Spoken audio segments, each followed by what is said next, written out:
എന്തായാലും അപ്പോഴേക്കും സതീദേവിയുടെ ഒപ്പമുള്ള സഖിമാരൊക്കെ ആ ദക്ഷന്റെ അടുത്ത് വന്നു. അവര് വേഗം ദക്ഷനെ സ്വീകരിക്കാനും ആശ്വസിപ്പിക്കാനും ഒക്കെ തുടങ്ങി. ദക്ഷന് ഈ അനിഷ്ടം വീണ്ടും കൂടാൻ കാരണം, ശിവനോടുള്ള വിദ്വേഷം കൂടാൻ കാരണം, ആദ്യം വിവാഹം നടത്താൻ നിശ്ചയിച്ച സമയത്ത് അവിടേക്ക് വന്നില്ല, അഥവാ വന്നുവെങ്കിലും വിവാഹം ചെയ്യാതെ അവിടുന്ന് മടങ്ങിപ്പോയി. എന്നിട്ട് തന്റെ പുത്രി തപസ് ചെയ്യുന്ന സമയത്ത് ആ താപസ ആശ്രമത്തിൽ നിന്നും കൂട്ടിക്കൊണ്ടുപോയി. ഇതൊക്കെ ഒരു യോഗ്യതയുള്ളവർ ചെയ്യുന്ന കാര്യമല്ല. അപ്പൊ മംഗളകരമായി തീർക്കേണ്ട ഒരു സംഗതി. നമ്മളും മനുഷ്യദൃഷ്ടിയാ നോക്കിക്കഴിഞ്ഞാൽ അങ്ങനെയാണല്ലോ. മകളുടെ വിവാഹം നന്നായിട്ട് നടത്തണമെന്ന് നിശ്ചയിച്ചു. ഇപ്പോഴും നാട്ടിൻപുറങ്ങളിലും പലയിടങ്ങളിലും നമ്മൾ ഈ വാർത്തകൾ കേൾക്കാറുണ്ട്. ആ മകളെ നല്ല രീതിയിൽ വിവാഹം കഴിച്ചയക്കണമെന്ന് കരുതിയ അച്ഛൻ വിവാഹത്തിന്റെ ആലോചനകൾ നടക്കുമ്പോൾ മകള് പറയുകയാണ് അച്ഛനോട്, എനിക്ക് ഇന്നയാളെ വിവാഹം കഴിക്കാനാണ് ആഗ്രഹം. അപ്പൊ അച്ഛൻ വളരെ സമാധാനത്തോടു കൂടി പറഞ്ഞു, ശരി, നിന്റെ പഠിപ്പൊക്കെ കഴിഞ്ഞാൽ ഞാൻ തന്നെ നടത്തിത്തരാം, വിഷമിക്കണ്ട. അങ്ങനെ അച്ഛനെ അനുകൂലിക്കുകയാണ്. വിവാഹത്തിന് വേണ്ടി അച്ഛൻ തന്നെ ഒരുക്കങ്ങളൊക്കെ ചെയ്തു വെച്ചു. പക്ഷേ വിവാഹത്തിന് ഏതാനും നാളുകൾക്ക് മുമ്പ് ആ മകള് അച്ഛനെ ധിക്കരിച്ചുകൊണ്ട്, മാതാപിതാക്കളെ ധിക്കരിച്ചുകൊണ്ട് താൻ ഇഷ്ടപ്പെട്ട ആളുടെ കൂടെ പോവുകയാണ്. അപ്പൊ അതുപോലും അച്ഛനമ്മമാർക്ക് വിഷമമുണ്ടാക്കുന്ന ഒരു സംഗതിയാണ്. ഇതൊക്കെ കൊണ്ടാണ് വീണ്ടും തന്റെ ആ ദേഷ്യം മുഴുവൻ ദക്ഷൻ പ്രകടിപ്പിക്കുകയാണ്. വീണ്ടും വീണ്ടും ശിവനിന്ദയെ ചെയ്യുകയാണ് എന്നാണ്.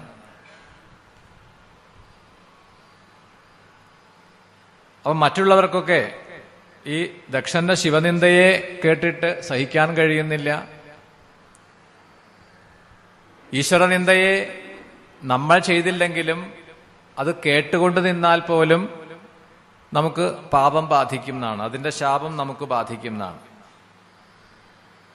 തെറ്റ് ചെയ്ത ഒരുവന്റെ സമീപത്ത് നിന്നാൽ, അല്ലെങ്കിൽ അധർമ്മം ചെയ്യുന്ന, തെറ്റ് ചെയ്യുന്ന ഒരുവൻ തരുന്ന ഭക്ഷണം കഴിച്ചാൽ, അയാളോട് സൗഹൃദം ഉണ്ടായാൽ ഒക്കെ അവൻ ചെയ്ത പാപത്തിന്റെ ഒരു ഫലം, ഒരംശം നമ്മളും അനുഭവിക്കേണ്ടി വരും എന്നാണ്.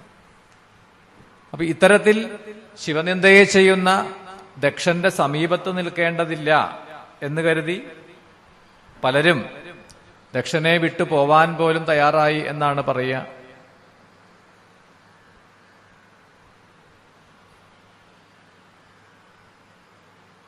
ഇങ്ങനെ വല്ലാതെ കോപത്തോടു കൂടിയിട്ടാണ്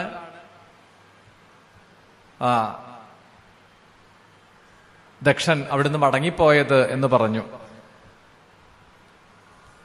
അങ്ങനെ മടങ്ങി വന്ന ദക്ഷൻ തത്ര ബ്രഹ്മമുഹുർദേവൈ പൂജിതോഗ്രേ സമാഗത സ്ഥിത്വാ നിവേദയാമാസ വൃത്താന്തമമരേശ്വരാൻ യുഷ്മദ്വാക്യം നിശമ്യാഹം ബ്രഹ്മവിഷ്ണുമുഖാസുരാഗതോസ്മി വീക്ഷിതും രുദ്രം കൈലാസഗിരിമാത്മജം. പിന്നീട് ദക്ഷൻ തന്റെ കൊട്ടാരത്തിൽ മടങ്ങിയെത്തി. അപ്പോൾ ബ്രഹ്മാദി ദേവന്മാരൊക്കെ ദക്ഷനെ വന്നു ആശ്വസിപ്പിച്ചു. അപ്പൊ അവരോട് പറയുകയാണ് ദക്ഷൻ, നിങ്ങളുടെയൊക്കെ വാക്ക് കേട്ടു ഞാൻ ആ കൈലാസത്തില് മഹാദേവന്റെ അടുത്ത് പോയി. പക്ഷെ അവിടെ ആ ശിവഗണങ്ങൾ, ദ്വാരപാലകന്മാർ എന്നെ തടഞ്ഞു നിർത്തുകയാണ് ചെയ്തത്. അകത്തേക്ക് കടത്തി വിട്ടില്ല.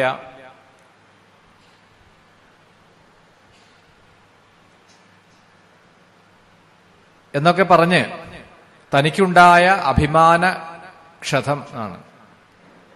തന്നെ അവിടെ സ്വീകരിച്ചില്ല ആരും, തന്നെ മടക്കിയേക്കാനുണ്ടായത്, അധിക്ഷേപിക്കാനുണ്ടായത് എന്നൊക്കെ ചിന്തിക്കുന്ന ദക്ഷൻ, അപ്പൊ എന്റെ തെറ്റാണ്, ഞാൻ ഒരു തെറ്റും ചെയ്തിട്ടില്ല, ഞാൻ എന്റെ മകളോടോ അല്ലെങ്കിൽ മകളുടെ ഭർത്താവിനോടോ ഒരു ദ്രോഹവും ചെയ്തിട്ടില്ല, എന്നിട്ടും നിങ്ങളുടെ വാക്ക് കേട്ട് അവരെ കാണാൻ പോയി എന്നുള്ളതാണ് ഞാൻ ചെയ്ത തെറ്റ്. ഇങ്ങനെ നിരന്തരം ശിവവിദ്വേഷത്തോടുകൂടി ശിവനിന്ദയെ ചെയ്യുന്ന ദക്ഷൻ കുറച്ചു കാലം കഴിഞ്ഞു ആ പരമേശ്വര വിദ്വേഷം കൊണ്ട് ദക്ഷൻ തീരുമാനിക്കുകയാണ്, ഇനി ആ ശിവനെ ഞാൻ പ്രണമിക്കില്ല അല്ലെങ്കിൽ പൂജിക്കില്ല എന്ന് ഉറപ്പിക്കുകയാണ്.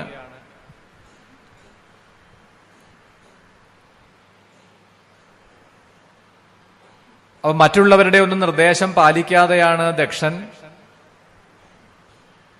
യാഗത്തിനു വേണ്ടിയിട്ടുള്ള ഒരുക്കങ്ങളെ ചെയ്തു എന്നാണ്. യാഗാദപി പരം തൂഷ്ണിം ഭാവ കലഹവർജനാൽ ഇരി നിശ്ചിത്യ മനസാ തസ്തേ കേവലമേവസ തതോ ദക്ഷ സമുദ്ധായ കോപാൽ സുപുരമാപ്തവാൻ യഥായഥം ദേവദാശ്ച സപദാനി ഗതാസ്തദാ.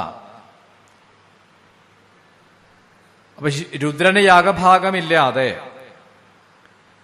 ശിവന് യാഗഭാഗം കൊടുക്കാതെ യാഗം ചെയ്യണം, മറ്റു ദേവന്മാരെയൊക്കെ പ്രീതിപ്പെടുത്തണം, പൂജിക്കണം എന്ന് നിശ്ചയിച്ചിട്ടാണ് ദക്ഷൻ അതിനുവേണ്ടി ഒരുക്കങ്ങളൊക്കെ ചെയ്തു. മറ്റു പലർക്കും ഭയമുണ്ട്, ദേവന്മാർക്കൊക്കെ ഭയമുണ്ട്. നമുക്കൊരാളോട് വിദ്വേഷം തോന്നിക്കഴിഞ്ഞാൽ ഏതു വിധേനയും ആ വിദ്വേഷത്തെ പ്രകടിപ്പിക്കുക, സദസ്സിൽ വെച്ചുകൊണ്ട് പരസ്യമായിട്ട് അപമാനിക്കുക, അങ്ങനെ തുടങ്ങി പലതും ചെയ്യാം. പക്ഷെ അതൊക്കെ വീണ്ടും കൂടുതൽ അത് പ്രശ്നങ്ങൾ ഉണ്ടാക്കും, ദുരിതത്തിലേക്ക് പോകും എന്നറിയാവുന്നവർ അതിൽ നിന്ന് വിട്ടുനിന്നു. പക്ഷെ ദക്ഷൻ തീരുമാനമെടുത്തു കഴിഞ്ഞു എന്നാണ്, ഞാൻ ഒരു യാഗം ചെയ്യാൻ പോവുകയാണ്, എന്തു വന്നാലും ശരി ആ ശിവനെ നീക്കി നിർത്തിക്കൊണ്ട്, രുദ്രനെ ഉപേക്ഷിച്ചിട്ട് മറ്റെല്ലാവരെയും ചേർത്തുകൊണ്ട് ഞാൻ യാഗം ചെയ്യും. എന്നിട്ടാണ് വിശ്വകർമാവിനെ കൊണ്ട് വേഗം തന്നെ ഒരു യാഗശാല നിർമ്മിക്കാനായിട്ട് നിർദ്ദേശിച്ചു. അപ്രകാരം ദേവശില്പിയായിട്ടുള്ള വിശ്വകർമാവ് ഗംഗാതീരത്ത്, ഈ കഥ ശിവപുരാണത്തിൽ കാണാം. ശിവപുരാണത്തിലെ 7ാമത്തെ സംഹിതയിൽ, വായു സംഹിത, വായവീയ സംഹിതയിൽ കാണാം. ഗംഗാതീരത്തുള്ള പ്രസിദ്ധമായൊരിടമാണ് കനഖലം. ഇന്ന് ചെറിയൊരു വ്യത്യാസം വന്നിട്ടുണ്ടെന്നേ ഉള്ളൂ. ആ സ്ഥലത്തിന്റെ പേര് കൻഖൽ എന്നാണ്. ഹരിദ്വാറിന് സമീപത്താണ് കൻഖൽ. അവിടെ ദക്ഷൻ യാഗത്തിനു വേണ്ട ഒരുക്കങ്ങളൊക്കെ ചെയ്തു. യാഗശാല, ജലാശയങ്ങൾ, പൂന്തോട്ടങ്ങൾ, അവിടെ വന്നു ചേരുന്നവർക്ക് ആഹാരത്തിന് വേണ്ടിയിട്ടുള്ള അഗ്രശാല, അന്നശാല, വ്യഞ്ജനശാല, കൊണ്ടുവരുന്ന സാധന സാമഗ്രികളെ വെക്കാനുള്ള ഇടം, നമ്മൾ കലവറ എന്നൊക്കെ പറയും, അത് പാകം ചെയ്യാനുള്ള പാചകശാലകൾ, ഇതൊക്കെ തയ്യാറാക്കി അലങ്കരിച്ചു. അങ്ങനെ യാഗശാലയുടെ നിർമ്മിതിയൊക്കെ പൂർത്തിയാക്കി. ഇനി അവിടെ വരുന്നവർക്ക് എപ്പോഴും എന്നാണ്, മഹത്തായിട്ടുള്ള യാഗാദി കർമ്മങ്ങളെ ചെയ്യുമ്പോൾ, വലിയ യജ്ഞങ്ങൾ ചെയ്യുമ്പോൾ എന്താണ്, എപ്പോഴും നിരന്തരം ഇങ്ങനെ വന്നുകൊണ്ടിരിക്കും പങ്കെടുക്കാൻ വേണ്ടി വരുന്നവർ, കാണാൻ വരുന്നവർ. ഇങ്ങനെ തുടങ്ങി വരുന്നവർക്ക് എല്ലാവർക്കും ആദ്യം വേണ്ടത് അവരുടെ യാത്രാക്ലേശം തീർക്കാനും വിശപ്പും ദാഹവും മാറ്റാനുമുള്ള കാര്യങ്ങളാണ്. അപ്പോൾ വരുന്നവർക്കൊക്കെ യാതൊരു ലോഭവുമില്ലാതെ ഭക്ഷണം ലഭിക്കണം, അതിനുവേണ്ട ഒരുക്കങ്ങളൊക്കെ ചെയ്തു. ധാരാളം സേവകന്മാരെ അതിനായിട്ട് നിയോഗിച്ചു. എന്നിട്ടാണ് എല്ലാ ദേവന്മാരെയും ആഹ്വാനം ചെയ്തു എന്നാണ്. അങ്ങനെ എല്ലാ ദേവന്മാരും അവിടെ എത്തിച്ചേർന്നു യാഗശാലയില്. അവരെയൊക്കെ സ്വീകരിച്ചിരുത്തി ഉപവിഷ്ടരാക്കി.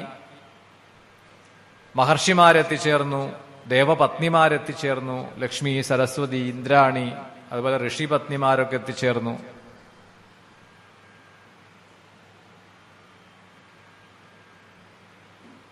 അങ്ങനെ ദേവന്മാരും മഹർഷിമാരും ഒക്കെ എത്തിച്ചേർന്നതോടുകൂടി ആ യാഗത്തിന്റെ ഒരുക്കങ്ങളൊക്കെ പൂർത്തിയായി.